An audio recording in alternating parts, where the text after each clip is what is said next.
इस company secretary worth in 2025? अगर आप सीएस कर रहे हो या सीएस करने का सोच रहे हो तो ये वीडियो आपके लिए है।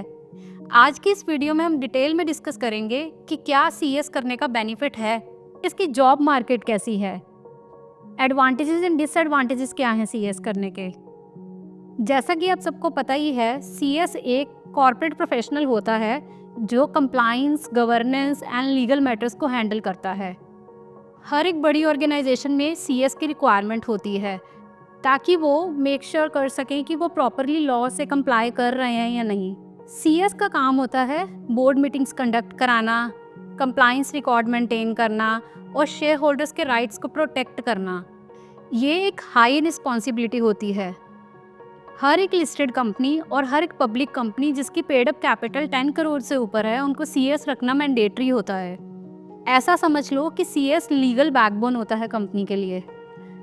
तो कंपनी लॉ, गवर्नेंस और कॉर्पोरेट कंप्लायंसेस, इन सब का स्कोप कभी कम तो नहीं होगा।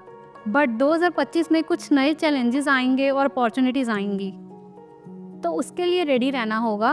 कॉर्पोरेट गवर्नेंस का स्टैंडर्ड बढ़ रहा है और नए लॉज इम्प्लीमेंट हो रहे हैं, तो कंपनी सेक्रेटरी को हमेशा अपडेटेड रहना होगा लॉ की कंप्लायंसेस के साथ।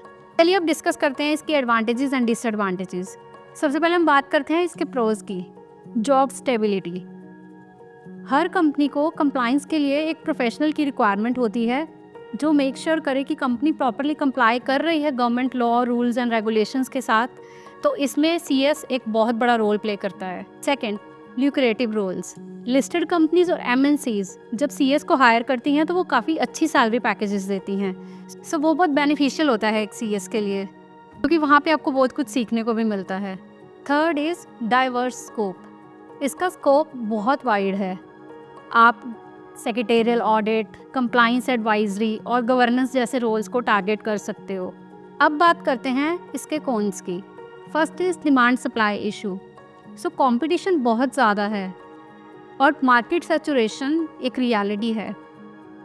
इसमें डिमांड सप्लाई बहुत बड़ा रोल प्ले करती है, बिकॉज अगर सीएस की डिमांड है मार्केट में तो उस केस में आईसीएसआई ट्राई करता है कि वो ज़्यादा से ज़्यादा स्टूडेंट्स को पास आउट करे उस ईयर में टू मीट द डिमांड। और अगर कम होती है डिमांड तो in that case ICSI result को टाइट कर देता है। Challenging curriculum. सीएस का कोर्स बिल्कुल भी इजी नहीं है। इसमें आपको डेडिकेटेड होकर पढ़ना पड़ता है, आपको प्रॉपरली टाइम देना होता है, तभी आप क्लियर कर पाओगे। अब सवाल ये है कि सीएस करना क्या वर्थ है 2025 में। सो अगर आपका interest corporate compliances, laws, governance में है तो ये आपके लिए एक बेटर करियर ऑप्शन हो सकता है। अब 2025 के ट्रेंड्स की बात करें। Technology adoption. अब कंपनीज काफ़ी softwares and AI tools use कर रही हैं, तो कंपनी सेक्रेटरी का टेक सेवी होना बहुत ज़रूरी है। Second is hard work. आपको बहुत ज़्यादा मेहनत करनी पड़ेगी, अपने आप को पूरा अपडेटेड रखना पड़ेगा with law, compliances and rules, और अपने आप को मार्केट के ट्रेंड से भी अपडेट रखना पड़ेगा कि मार्केट में राइट नाउ क्या चल रहा है। सीएस वर्थ है या नहीं, ये डिपेंड करता है आपके एफर्ट पे और विजन पे। अगर आप कॉन्स्टेंटली लर्न करने के लिए रेडी हो तो आपको ये करियर ऑप्शन एक सिक्योर एंड रिस्पेक्टेड पोजीशन दिला सकता है। सक्सेस तो किसी भी फील्ड में मिल सकती है, बस आपको अपना बेस्ट देना होगा।